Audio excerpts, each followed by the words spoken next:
नमस्कार साथियों,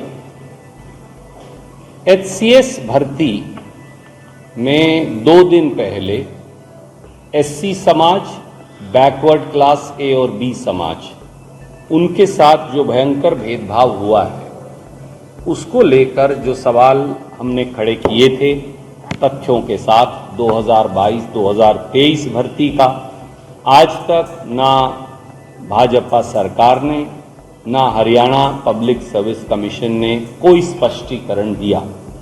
आज मैं आपके समक्ष 2 और पहलू जो सनसनीखेज भी हैं और चौंकाने वाले भी हैं और पूरा जो घाल-मेल का खेल है एचसीएस भर्ती में उसको उजागर करते हैं, वो लेकर श्वेता जी मैं हम सब आपके बीच में उपस्थित हैं। 3 बातें हैं। नंबर 1, एचसीएस भर्ती में लाइन वार अभ्यर्थियों की भर्ती हुई है, जिसने अपने आप में सवालिया निशान खड़े कर दिए। पहले नीट में ये हुआ, अब हरियाणा में एचसीएस भर्ती में ये हो गया। लाइन वार भर्ती हुई, मैं अभी साबित करूंगा।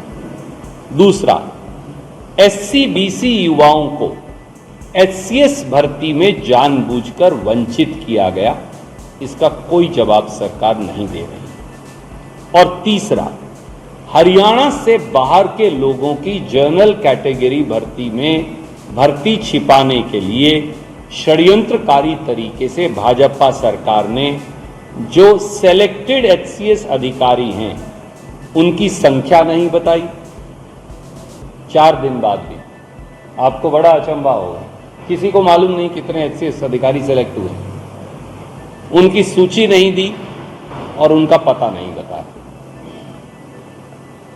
अब तथ्य देख लीजिए, हरियाणा सरकार ने 2023 एचसीएस भर्ती में 121 पदों पर नियुक्ति का विज्ञापन दिया, ये हम सब जानते हैं। 87,000 अभ्यर्थियों ने आवेदन दिया एचसीएस अधिकारी लगने के लिए। 1,706 अभ्यर्थियों ने मेन एग्जाम दिया और 275 अभ्यर्थियों को इंटरव्यू के लिए बुलाया गया। ये जानकारी सार्वजनिक है। 14 जून 2024 को 275 इंटरव्यू में बैठे अभ्यर्थियों के अंक जारी कर दिए। कोई सेलेक्टेड कैंडिडेट्स की सूची नहीं आई।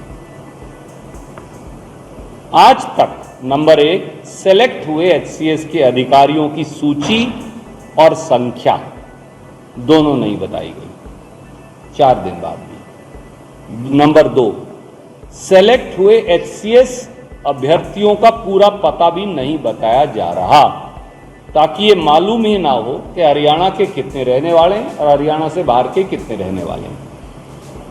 नंबर 3, एचसीएस भर्ती प्रक्रिया पे जो सवालिया निशान है उनका कोई जवाब नहीं दिया जा रहा। आइए घाल मेल के इस खेल के तीनों पहलुओं को देखते हैं। नंबर 1, जैसा मैंने कहा, एचसीएस मेन एग्जाम में कई बच्चे एक सीरीज से बैठे, आगे पीछे वो सारे पास हो गए, वो सारों के इकट्ठे इंटरव्यू हुए और वो सारे एचसीएस में सेलेक्ट हो गए। अब आप कहेंगे सेलेक्ट कैसे हुए, क्योंकि अभी तक ये तो बताया नहीं सेलेक्ट कौन हुआ। हमने ये मान लिया वो लिस्ट के नंबर पढ़े और सबसे ज्यादा नंबर वाले जो बच्चे थे वो 345 का कट ऑफ आता है, क्योंकि 275 के नंबर पता हैं और तो पता नहीं, तो उनमें जो सबसे ज्यादा नंबर है हमने देखे तो लगभग 345 जिसके नंबर होंगे वो एचसीएस में सेलेक्ट हो गया होगा। हमने मान लिया ये वही हुआ है। तो हमने 345 के आधार पे ये लिस्ट फिर देखी। तो अब आप सीरीज वाइज रोल नंबर देखिए, 2311, 2313, 2314, 2317, 2318, 2322, 2325, 2329, 2330, 2332, 2333, 2335, 2338, 2342, 24 बच्चे एक कमरे में इकट्ठे बैठते हैं। ये कैसे हो सकता है? 87,000 बच्चे अप्लाई करते हैं, सारे एक लाइन में ही सेलेक्ट हो रहे हैं। नीट में इसके अलावा 2301, 2302, 2304 इकट्ठे सेलेक्ट हैं, इकट्ठे एग्जाम में पास हैं, इकट्ठे ही सेलेक्ट हैं। मैं सब रोल नंबर आपको रिलीज कर रहा हूं।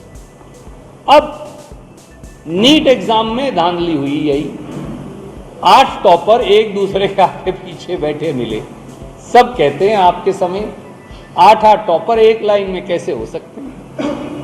यहां तो गणे हैं, बहुत सारे हैं यहां तो। ये सब इकट्ठे बैठे हुए हैं, एक ही कमरे में बैठे हैं, इकट्ठे एग्जाम पास कर रहे हैं, इकट्ठे इंटरव्यू बुलाए जा रहे हैं, इकट्ठे सेलेक्ट हो रहे हैं।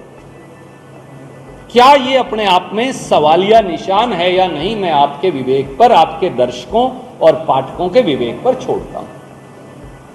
सरकार को एक क्लैरिफाई तो करना पड़ेगा ना, क्या कारण है कि एक ही रोल नंबर सीरीज में सारे पास हुए जा रहे हैं और भर्ती हुए जा रहे हैं, तो बाकी 87,000 उनका क्या हुआ? ये तो है नहीं कि सारे मेरिटोरियस बच्चों ने इकट्ठे रोल नंबर ले लिए थे, बाकी सब नहीं।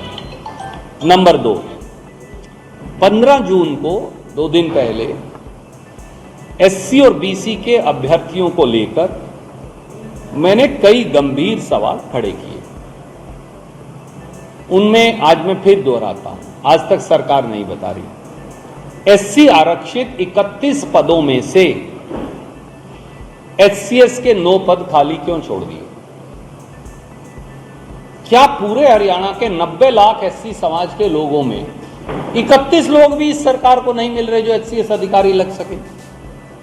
कोई रविदासिये का बेटा बेटी, कोई वाल्मीकि का, कोई ओड का, कोई धाणक का, कोई सेंसी का, कोई नहीं मिल रहा। और ये पहली बार नहीं हुआ, 2022 एचसीएस भर्ती में भी एससी आरक्षित 20 पदों में से 14 खाली छोड़ दिए थे, अब की बार 9 खाली छोड़ दिए। तो कहां जाएं एससी समाज के लोग, क्या करें वो? नंबर 2, इसमें थोड़ा आगे पीछे इसमें किया है, मैं कर दूंगा। एससी बीसीए और बीसीबी के जो बच्चे हैं, बीसीए के 19 आरक्षित पद थे, 3 गुना 57 बच्चे बुलाए जाने चाहिए थे, पर भाजपा सरकार ने 19 पदें 19 बच्चे बुलाए, 19 को सेलेक्ट कर लिया। 20वें बच्चे को मौका ही नहीं मिला इंटरव्यू तक में बैठने का।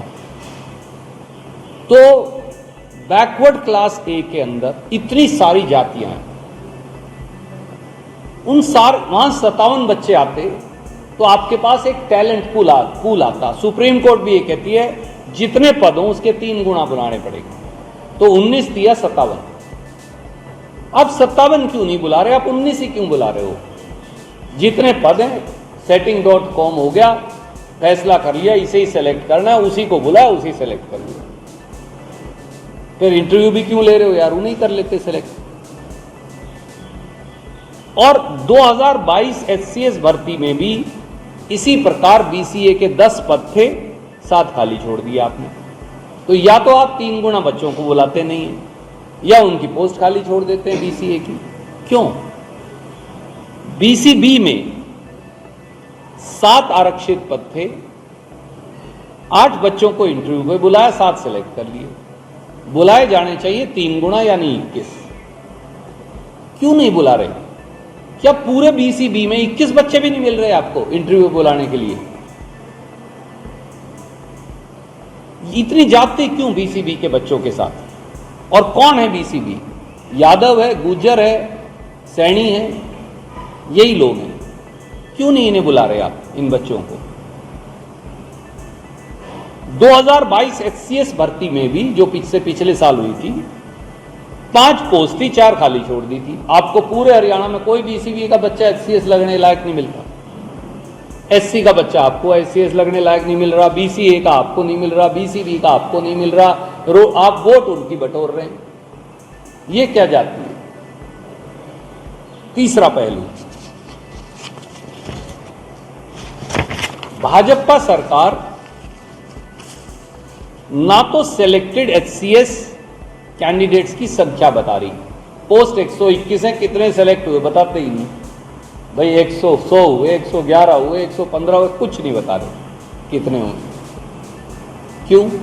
ये क्या टॉप सीक्रेट है, नेशनल सीक्रेट है? उनको नौकरी पे जाना है, ना उनकी सूची दे रही, ना उनका पता बता रही। ये इसलिए नहीं बताते कि हमने ये देखा है SC BC के बच्चों के लिए तो आप पोस्ट खाली छोड़ देते हैं या 3 गुना को बुलाते नहीं। जनरल कैटेगरी में हरियाणा से बाहर के बच्चे भर्ती करते हैं, इसलिए आप उनका एड्रेस नहीं बता रहे, क्योंकि पोल खुल जाएगी लोगों के सामने। मैं ये इल्जाम लगाता हूं, इसलिए नहीं बता रहे। और ये पहली बार नहीं कर रही बीजेपी की गवर्नमेंट। मैं आपको 6 उदाहरण याद दिलाना चाहता हूं। Assistant professor political science 18 post थी, 11 हरियाणा से बाहर के लगाए बीजेपी ने। SDO इलेक्ट्रिकल 80 पोस्ट थी, बीजेपी ने 78 बाहर के लगाए 80 में से। SDO इलेक्ट्रिकल भर्ती दोबारा हुई, 99 पोस्ट थी, 77 हरियाणा से बाहर के लगाए। Technical lecturer group B 157 post थी, 103 हरियाणा से बाहर के लगाए 157 में से। SCS 2017 पहले भी यही काम कर चुके हैं, 1/3 बच्चे हरियाणा से बाहर के लगाए। हरियाणा के बच्चों में SCS बढ़ने लायक भी नहीं मानती हरियाणा की बीजेपी सरकार। HPSC में डिस्ट्रिक्ट हॉर्टिकल्चर ऑफिसर 26 पोस्ट थी, 12 हरियाणा से बाहर के लगाए। और HCS 2022 में BDPO 7 लगाए, 4 हरियाणा से बाहर के थे। हरियाणा का कोई बच्चा बीजेपी गवर्नमेंट के मुताबिक BDO लगने के लायक नहीं।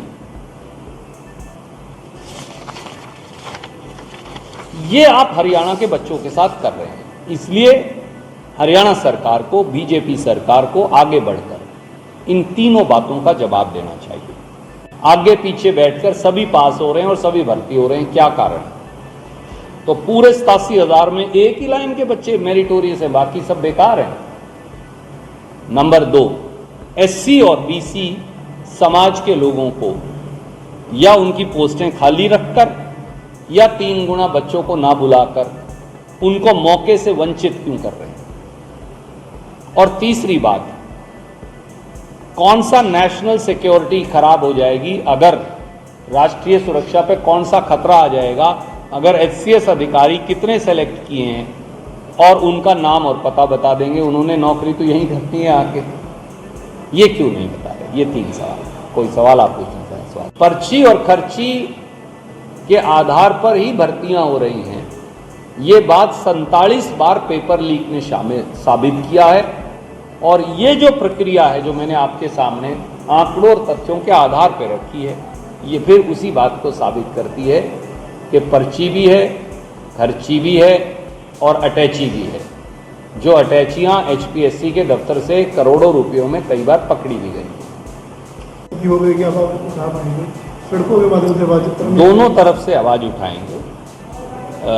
राहुल गांधी जी ये बात कह चुके हैं नीट एग्जाम को लेकर कि जैसे ही संसद का सत्र शुरू होगा, खुद राहुल जी, आदरणीय खड़गे जी और कांग्रेस पार्टी के सब साथी, विपक्ष इंडिया अलायंस के सब साथी, हम मिलकर जो नीट में भारी धांधलियां हुई हैं उसकी आवाज़ भी उठाएंगे और जो HCS के अंदर धांधलियां हो रही हैं उसकी आवाज़ भी। हरियाणा के विधानसभा का सत्र ही नहीं बुलाया जा रहा क्योंकि सरकार डरती है, और जब भी सत्र होगा तब, और उससे पहले हम सार्वजनिक मंचों से ये बात उठाते रहेंगे।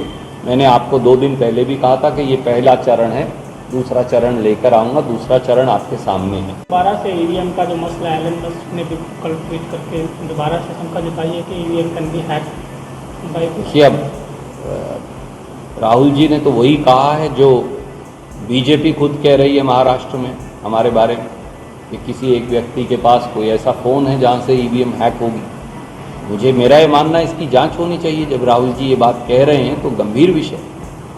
और एलन मस्क तो जो हैं वो एक बहुत बड़े टेक्नोलॉजिस्ट भी हैं, बिजनेसमैन तो हैं ही दुनिया के, और टेक्नोलॉजी में उनका कोई सानी नहीं। पहली इलेक्ट्रिक कार, पहली प्राइवेट स्पेस ट्रेवल, दो चीज़ें जिस व्यक्ति ने ईजाद की हैं और टेक्नोलॉजी से जिसका गहरा रिश्ता है, अब अगर वो भी EVM पर सवाल खड़ा कर रहा है तो मुझे लगता है कि चुनाव आयोग को बजाय लीपापोती कर सब मामलों से पल्ला झाड़ने के गंभीरता से ये इल्ज़ामात लेकर इनकी जांच करनी चाहिए। अगर नायडू की पार्टी स्पीकर का चुनाव में आपको उतरते हो तो गठबंधन समर्थन करेगा? अब मेरा ये अधिकार क्षेत्र नहीं है, वो गठबंधन के लीडर साहिबान फैसला करेंगे। अगर आप ये वीडियो YouTube पर देख रहे हैं तो हमारे चैनल को सब्सक्राइब करें और बेल आइकन को दबाना ना भूलें। अगर आप Facebook पर ये वीडियो देख रहे हैं तो हमारे पेज को लाइक करें।